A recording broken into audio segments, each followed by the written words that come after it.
Hello good morning guys.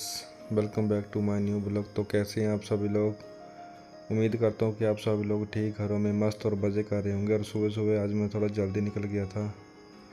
जल्दी जाने का कारण ये था कि हमारी रात की लाइन बंद पड़ी थी। रात 9:30 बजे के करीब लाइन बंद हो गई थी, जिसकी वजह से हमें सुबह जल्दी जाना पड़ा और बारिश भी लगी हुई थी।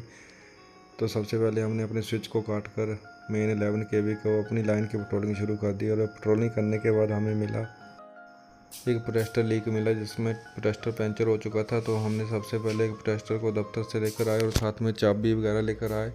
और पहले हमने प्रोटेस्टर चेंज किया, उसके बाद उसके ऊपर मेल लगाकर लाइन को ऑपरेट करके देखा कि कहीं प्रोटेस्टर अनबैलेंस तो नहीं हो गया। ब्लेड मेल और फीमेल का कॉन्टैक्ट आपस में ठीक हो रहा है। तो उनका कॉन्टैक्ट आपस में ठीक था। तो हमने उसके बाद लाइट को चालू कर दिया और फिर मैं घर को गया। कपड़े मेरे पूरी तरह से भीग चुके थे ताकि मैं कपड़े चेंज करके आ सकूं। घर पहुंचा तो बड़ी ज़ोर से बारिश आई और उसके बाद मैं थोड़ी देर घर में ही बैठा। तभी मेरे को लगा कि बारिश का पानी है जो सड़क में जा रहा है। फिर मैंने डंडे की सहायता से जो कूड़ा कचरा फंसा हुआ था पानी के बहाव में, उसको निकालकर सड़क के किनारे से पानी को निकाला ताकि सड़क का नुकसान ना हो। सड़क टूट जाएगी तो बनने में तो मुश्किल है, लेकिन हम उसकी थोड़ा रखरखाव जरूर कर सकते हैं खुद से। फिर मैं ड्यूटी पे पहुंच जाता हूं। तो ड्यूटी पे पहुंचकर सबसे पहले हमें फर्स्ट कंप्लेंट करनी थी। एक लाइट बंद थी घर की, तो उनका जो जॉइंट था पीवीसी और कॉपर वायर का, उस जॉइंट पर कार्बन आ चुका था। उसको रिप्लेस करने के बाद हम जल्दी जल्दी से वहाँ से चल देते हैं। फिर हम पहुँच जाते हैं जाकर कुठेड़ा कैला में, जहाँ पर लोगों के घरों में करंट आ रहा था। तो हमने सबसे पहले जाकर करंट को चेक करना था, क्योंकि करंट से किसी को भी अगर करंट लग जाता तो आपको पता ही है कुछ भी हो सकता है करंट लगने से। तो फिर हमने एक एक करके पीवीसी को काटा। तो हमने एंड में जब हमें करंट मिला तो एक घर की वायरिंग शॉर्ट मिली।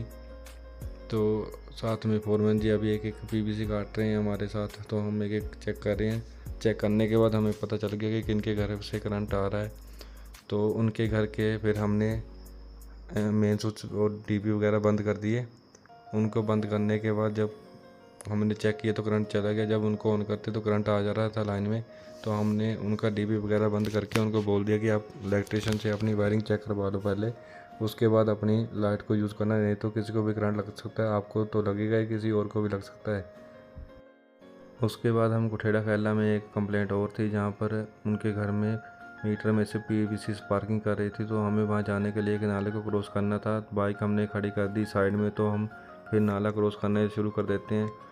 नाला क्रॉस करने के बाद हम उनके घर में जाकर मीटर में से तार को निकाल कर कट करके दोबारा से रिकनेक्ट कर देते हैं और वहाँ से आ जाते हैं। तभी उस टाइम लाइट बंद थी। तो हमने उनको बोला कि आपकी लाइट चल पड़ेगी, अभी पीछे से बंद है। तो जैसे हम वहाँ से निकल कर नाला क्रॉस करके बाइक को स्टार्ट करते हैं तो हमें फिर से उनका फ़ोन आ जाता है कि लाइट हमारी चली नहीं। तो हमें वापस से जाना पड़ा। तो हमने जाकर देखा तो उनका डीपी जो है वो ख़राब हो चुका था। तो हमने उसको चेंज करवाने के लिए बोल दिया। फिर उनकी लाइट चल पड़नी थी, उसको चेंज करने के लिए इलेक्ट्रिशियन को बुलवाना पड़ना था। और फिर हम इन उबड़ खाबड़ रास्तों में से होते हुए कुठेड़ा कैला में दोबारा फिर से पहुँचे। तो हमें वहाँ से फ़ोन आया था कि हमारे घर में करंट आ रहा है। जब हम वहाँ जाकर पहुँचे तो बाल के साथ टेस्ट पेन लगाकर देखा तो सच में करंट आ रहा था। करंट भी फुल था, जिस वजह से किसी को भी जोरदार झटका लग सकता था। और उनका भी फिर हमने डीपी बंद किया तो उनकी भी फिटिंग वगैरह शॉर्ट थी। तो उसको हमने डीपी को बंद रहने दिया, चेक कराने के लिए बोल दिया। उसके बाद एक पोल की साइड देखी, उसको चेक करने के बाद फिर हम दफ्तर में पहुंचकर अपना अटेंडेंस लगाते हैं, फिर घर के लिए निकल देते हैं। तो गाइस बस आज के ब्लॉग में इतना ही है। और आपसे एक रिक्वेस्ट है कि अगर आपको भी ऐसे लगता है कि हमारे घर में करंट आ रहा है तो एक बार प्लीज़ चेक ज़रूर करवा लें, क्योंकि ये रिस्की काम है। आजकल बरसात के मौसम में ज़्यादातर चांस बन जाते हैं करंट लगने के। तो बस आज के ब्लॉग में इतना ही। मिलते हैं अगले ब्लॉग में। तब तक के लिए आप मेरी वीडियो को लाइक शेयर और चैनल को सब्सक्राइब ज़रूर करें।